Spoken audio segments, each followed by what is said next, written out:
warahmatullahi wabarakatuh. Dirgahayu PGRI ke-76 dan selamat Hari Guru Nasional.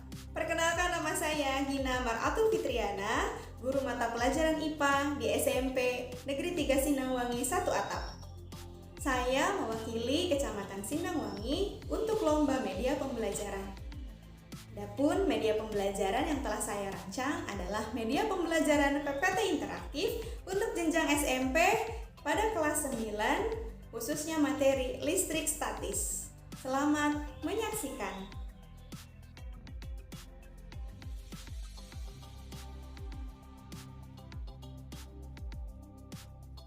Assalamualaikum warahmatullahi wabarakatuh. Selamat datang di media pembelajaran untuk materi. Silahkan pilihan yang telah disediakan pilih secara berurutan dari mulai kompetensi dasar, tujuan pembelajaran, materi, hingga evaluasi. Dan klik setelah kursor berbentuk tangan.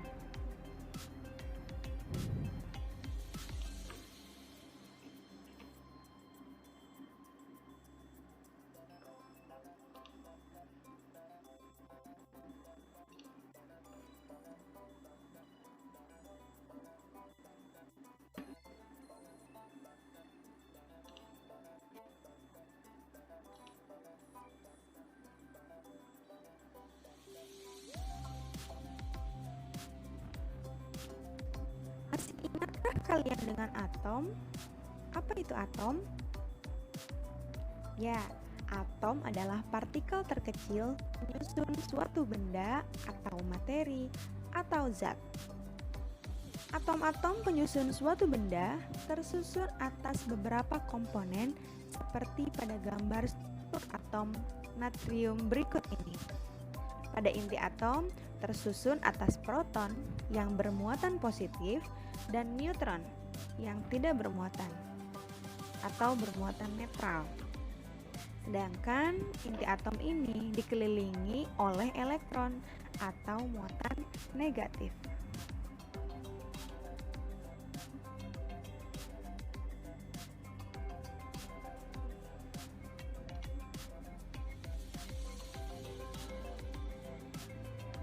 Rambut dapat menempel pada balon setelah balon digosokkan pada rambut berkali-kali.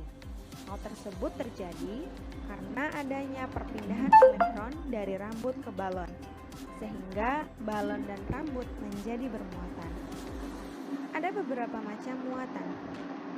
Yang pertama adalah muatan negatif, di mana muatan negatif ini adalah jika keadaannya jumlah elektron lebih besar daripada jumlah proton pada suatu atom tersebut. Kemudian muatan akan netral atau tidak bermuatan jika jumlah proton sama dengan elektron. Dan yang ketiga adalah muatan positif, yaitu jika jumlah elektron lebih sedikit daripada jumlah proton. Artinya jumlah proton dominasi daripada jumlah elektron, sehingga atom tersebut akan menjadi bermuatan positif.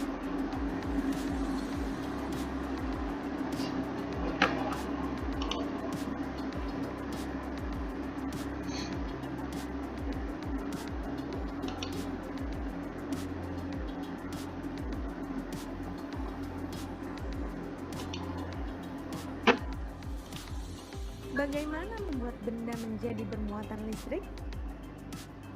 Pernahkah kalian menggosok penggaris plastik dengan bajumu?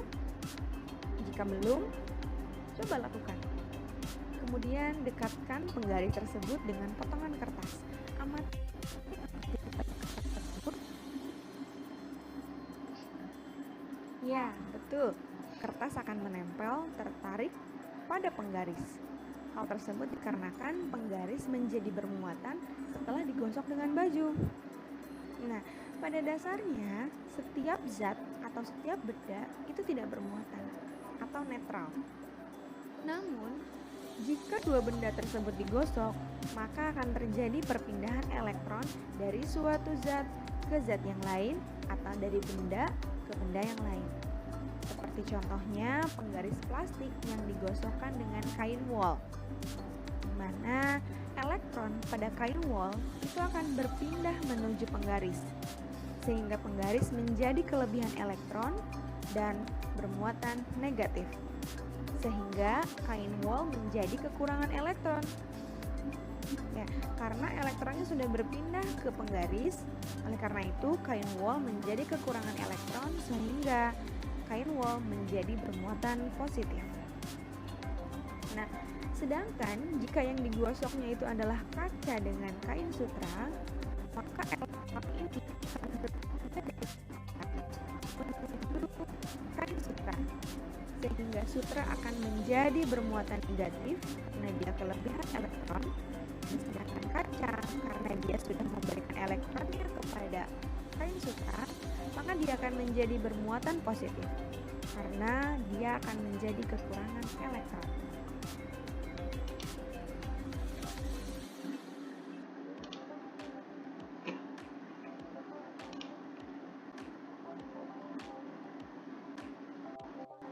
Karena itu, gaya listrik disebut juga gaya Coulomb.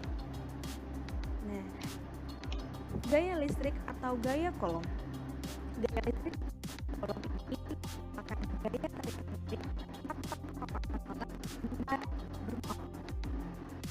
Hukum ini dikemukakan oleh Charles Augustin Coulomb. Oleh karena itu, gaya listrik disebut juga gaya Coulomb. Nah, jika muatan sejenis didekatkan, maka interaksi yang terjadi adalah saling tolak-menolak. Sedangkan jika tidak sejenis, maka interaksi yang terjadi adalah saling tarik-menarik.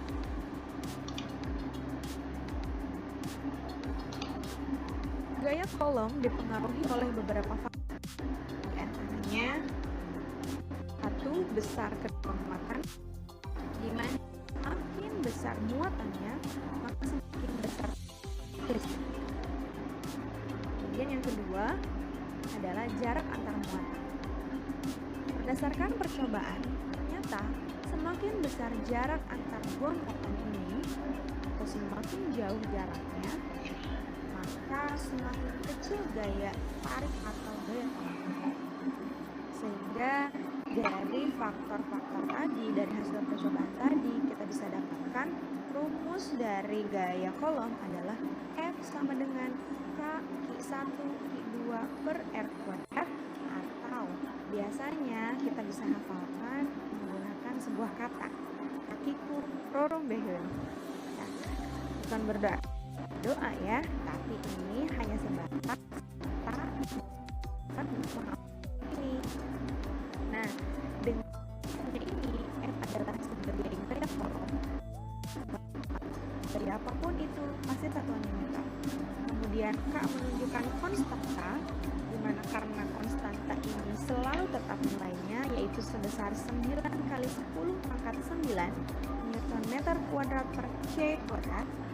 Dan R adalah jarak antar muatan dalam satuan meter. Kemudian Q1 adalah muatan ke-1 dalam satuan Coulomb, dan Q2 muatan kedua dalam satuan Coulomb.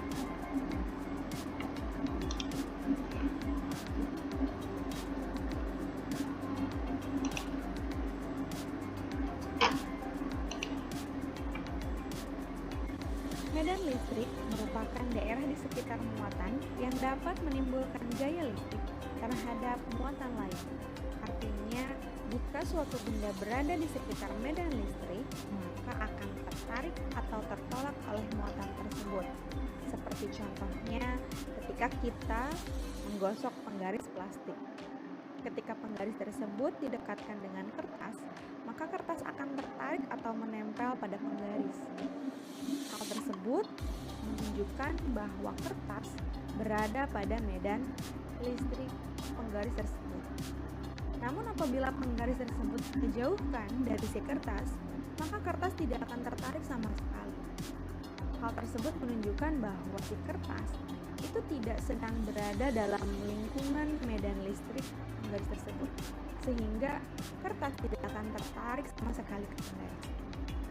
Nah, berikut ini ada gambar yang menunjukkan arah dari medan listrik. Ada muatan positif dan muatan negatif, di mana muatan positif itu keluar arahnya, sedangkan muatan negatif itu ke dalam. Dan jika muatan positif dengan muatan negatif itu didekatkan, maka akan saling tarik menarik, sehingga arahnya ini akan seperti pada gambar di bawah ini, akan saling berhubungan karena dia akan saling tarik menarik, di mana arahnya adalah tentu saja dari muatan positif menuju muatan negatif.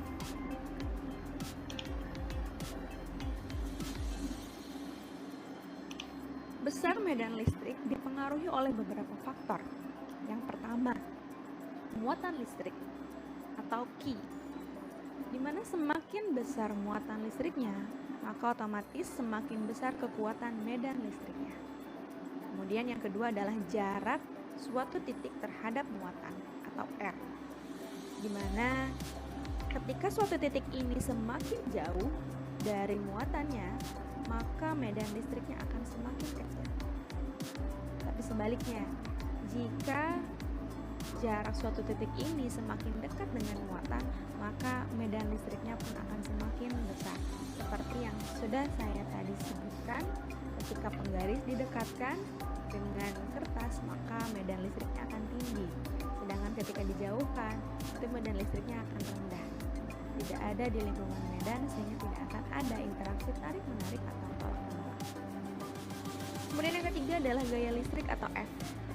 Gaya listrik ini semakin besar gaya listriknya, maka otomatis medannya pun akan semakin besar.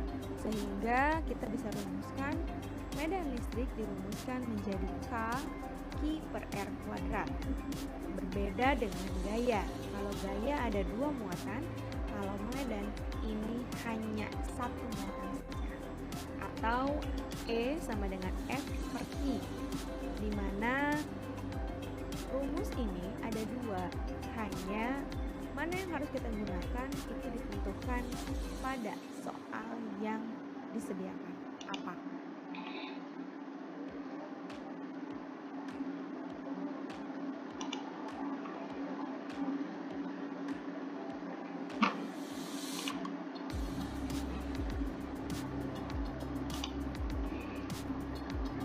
Mengapa petir dapat terjadi? Petir ini adalah salah satu gejala listrik statis dalam kehidupan kita sehari-hari. Dan petir ini dia muncul akibat adanya perpindahan muatan negatif atau elektron antara awan dengan awan atau awan dengan bumi. Petir ini terjadi karena adanya perbedaan potensial yang sangat tinggi antara awan dengan awan ataupun awan dengan bumi, sehingga akan terjadi lompatan muatan listrik secara besar-besaran dari awan ke awan atau awan ke bumi. Maka saat itulah akan terjadinya petir.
Nah, seperti itulah media pembelajaran PPT interaktif yang telah saya rancang.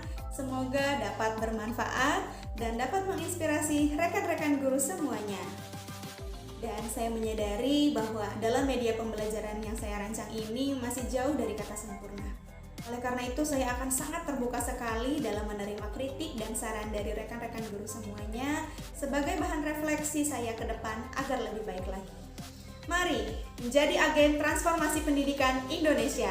Merdeka belajar, Indonesia maju. Sekian dari saya. Assalamualaikum warahmatullahi wabarakatuh.